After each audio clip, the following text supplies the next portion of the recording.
Good morning. It's August 28th, Saturday. I haven't meditated. I woke up. Actually, I woke up with the urge to listen to music that moves me. That's what I woke up with.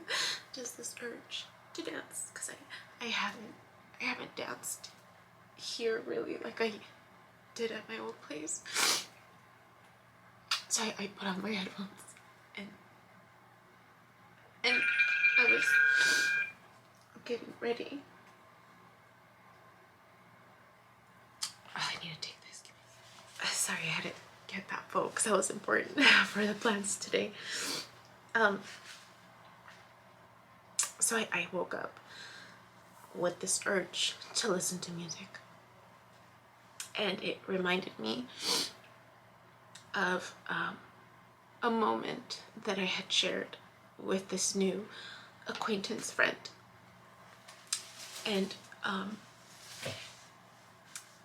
in one of our conversations we had talked about music, and he assumed I listened to or salsa and cumbias and bandas, and I'm just like, no.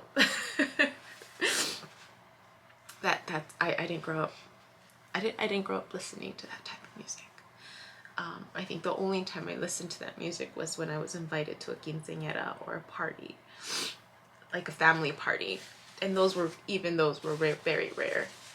I think it wasn't until I was like 15 that became a little more normal for me.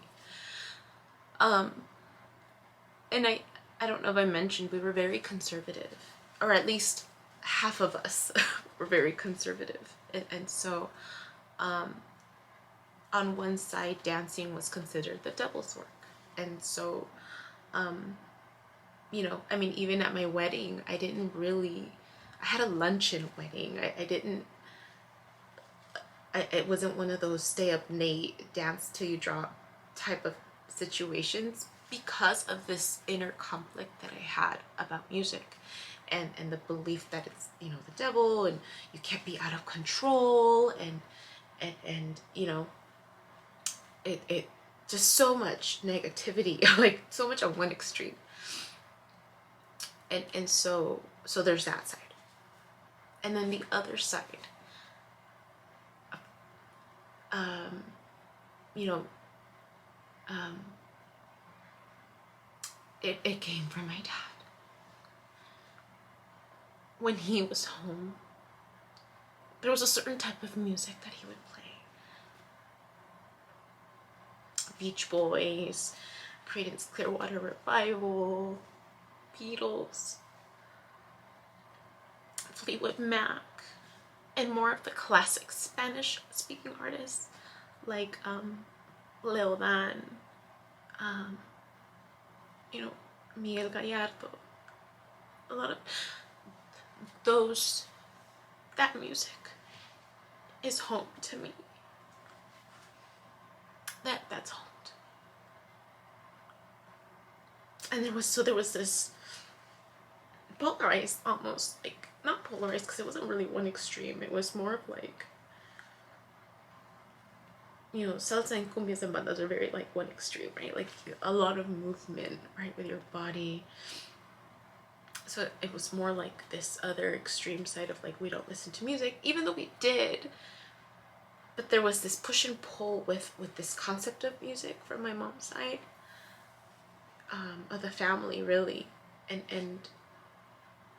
it was so confusing to me, because I could tell that she enjoyed music, but then there was this inner conflict within her of having to be religious, having to be, you know, a certain way, or follow a certain doctrine, right? And because we would catch her listening to music, and then she'd try to defend not listening. Like, it was just interesting. It affected me in the sense, you know, experiencing these two sides, because they weren't extremes, but there was this inner conflict that I had about dancing and music, and when I started attending a lot of these events, there was this desire within me to move my body. And sometimes it was so strong. Even as an adult, I remember it was so strong. I mean, my foot would tap, and my I'd move slow, like very, like, so that people wouldn't see me. Move my shoulders back and forth, and there was this strong desire, but there was this huge overarching fear of disappointing this cultural belief, this religious belief about dancing, or going against it, and seeming out of control. And it was to the point where it would immobilize me. When I would go out, when I was invited to the dance floor, like, I was lucky if I could get the sidestep in. And even, you would think in my college years that would become undone, but I've also had to share with people I didn't have a traditional college experience of clubbing, of exploring myself. Like, I did not. If anything, it was different. It was, I mean, I worked 4 part-time jobs. I was, and at one point, and then I was carrying a full-time coursework, which really wasn't full-time. It was 12 units because that's as much as I can handle. And being the first one to go to college, there was a lot of unspoken expectation and pressure to be the ones that are be the one that was financially stable for them. I went clubbing and dancing, but that was like 3 or 4 times maybe when I was 21 or 22. My sister swears I danced more, but I really didn't. I think in her mind I must have done that a lot, but I really didn't. And even then, a lot of it was like the sidestep. So anyways, I'm writing to this acquaintance of mine, and I'm talking about it because we had a conversation. We had a moment where we talked about trying to do things more from our heart space, and somehow the conversation went to, have you tried dancing? Right? It's what I post, this individual, and he said, no, I haven't thought of dancing. And we talked about music and his style of music and interests growing up, rock, and like all more of the classical instrumental type of music. And so I thought of him this morning with, when I woke up with the urge to listen to music that moves me. So I was writing to him, and then I thought of my dad, and then that realization that I brought this theme up, this moment up again with this acquaintance, and realizing, well, isn't that lovely, right? There's this moment in time that we captured that was whole and complete within itself, that moment of conversation, of music and dancing. And now this cycle, that moment is repeating in essence because I'm bringing it up in conversation. And as it's being brought up, it's an opportunity to do something again, or to do something different, because that opportunity opened up. So I posed the question, did you ever try dancing since that moment that we shared? But of course, what tends to happen, one thought leads to another. And I thought of my dad and the music that feels like home to me. And coincidentally, the video that I posted today, that voice, I mentioned that I woke up to a voice calling my name. And I woke up and I was like, Dad? Like that, I didn't share that in the video, but that's what happened. It was my dad's voice calling out to me. And I woke up, Dad? Like looking for him.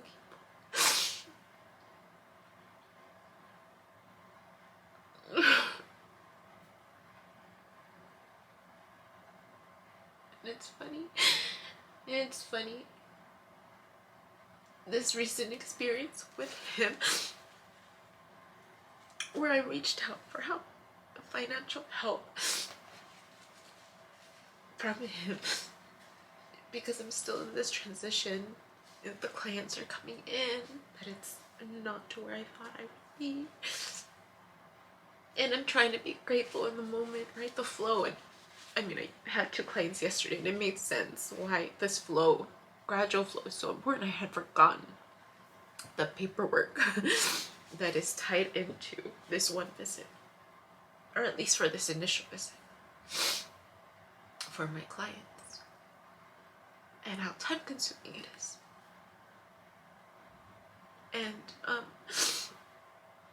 And having reached out for help, and then him being in a position to help me, and I shared that with him. I sent him a message saying it feels weird, a good weird, to ask you for help and to know you are in a position to help me, because it's been the other way around for so long. And I said, it feels nice. It feels nice. Neighbors. And so, I mentioned it to another friend, and he said, your dad probably feels good that he can help you.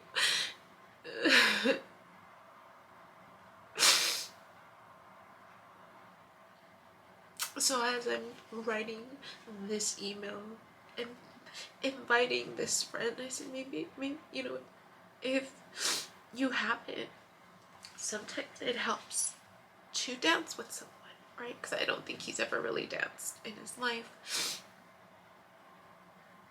or not in a way where it moves you, you know. So I offered, I said, if you ever want to try dancing together, sometimes that helps. And if not, that's okay too. Because in my case, in order for me to allow music to set me free, I had to do it in the privacy of my own home, in the kitchen space with earphones, right? So that I could feel the beat of the music and drown out the ruminating thoughts in my head, to allow myself to be set free with the music. And I'm writing and letting him know, you know, it's a process. Clearly, it wasn't just something that came natural. I had to work on the tapping, right? Started off with the hand tapping or the foot tapping, and then the side step of my feet, and then the side, you know, motion of my shoulders, and until I felt comfortable moving my shoulders and my feet in unison, you know. But then it reminded me of dancing with my dad at my wedding, and how rigid I felt because I didn't plan for dancing at my wedding. And just remembering how rigid my body was then.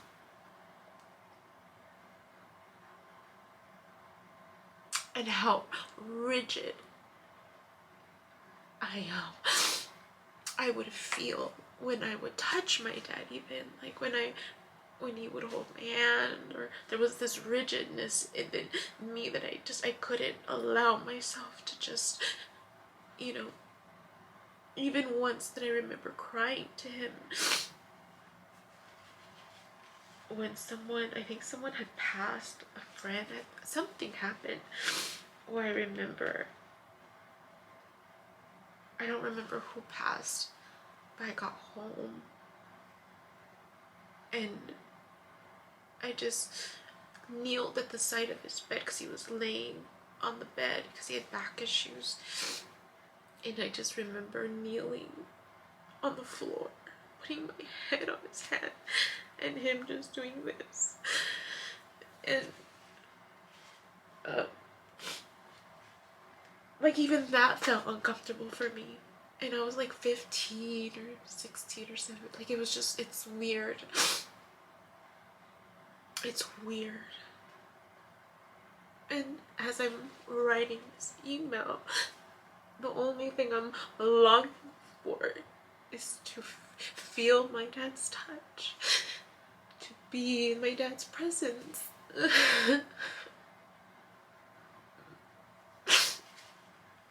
So, an impulsive decision, I reached out to my sister-in-law and I was like, hey, are you guys busy this weekend? Can I come crash? I want to see my dad. I want to see my dad and spend time with him. And so she called. That was the interruption. Then she called to tell me what the situation was. So as soon as I'm done with work this morning and the paperwork, I'll be off too. I'll be going back for the weekend. I'll be back Monday and go see my dad and probably take care of a few car stuff too that I did, and my other friend had said, you know, take care of the spark plugs and take care of the windshield wipers because they're cracked. So I need to do that. I should do that while I'm there. But I'm excited to see the kids. Excited to see my dad. It's my nephew's birthday. It's maybe tomorrow. So I'll be there for him. Yeah, it's tomorrow. So that'll be a nice little surprise.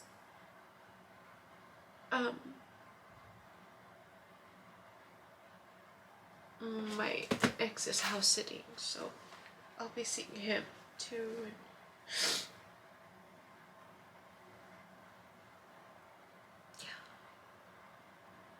So it'll be nice. I didn't expect to go back so soon. I was expecting October, but things happen for a reason, right? So hopefully everything will go smooth this morning and I stay focused and do my paperwork and do this surprise trip. Yeah, so that was all I wanted to share. I have to get ready. I have an hour. My name is Yubi, and in case you haven't figured it out, this footage is capturing my experience as I learn to navigate my personal spiritual awakening. I am learning that this experience is unique to each one of us. In whatever way we believe we are embracing living our truth, this just happens to be my journey. And despite me having a graduate degree and a license in clinical social work, this by no means is intended to replace any type of mental health advice. This is just me on a personal level, documenting my experience, shedding light on the truth that I am learning and discovering for myself, and really inviting you along for the ride. If by some magical chance you find this content to be helpful in any way, shape, or form, please click the like button, share the message, subscribe to my YouTube channel. I have an Instagram account, a personal one, and one specifically for this channel that you're more than welcome to check out. I'm an open book. I have also created t-shirt designs. I'm wearing my favorite one right now, which is the North Node design, but I have that and other things that you can look at inspired by this process and journey, and I have the link in the description box as well as in the about section of my YouTube channel. So you're more than welcome to check those items out. Any type of support is great. Again, if you find this content really helpful or meaningful, sometimes when we take that step and be vulnerable, with showing what's inside our hearts and what's really our truth, we realize that we're much more connected than what we thought we were. And so I hope that as I'm living this experience and that you find some type of truth for yourself or find some type of ability to heal in some way just by relating, just by knowing that you're not alone. That really has been my goal with this process, not just being able to connect with others, but really for my own healing. it's definitely been a therapeutic experience and a very creative one for myself. So I thank you, and I wish you all the best.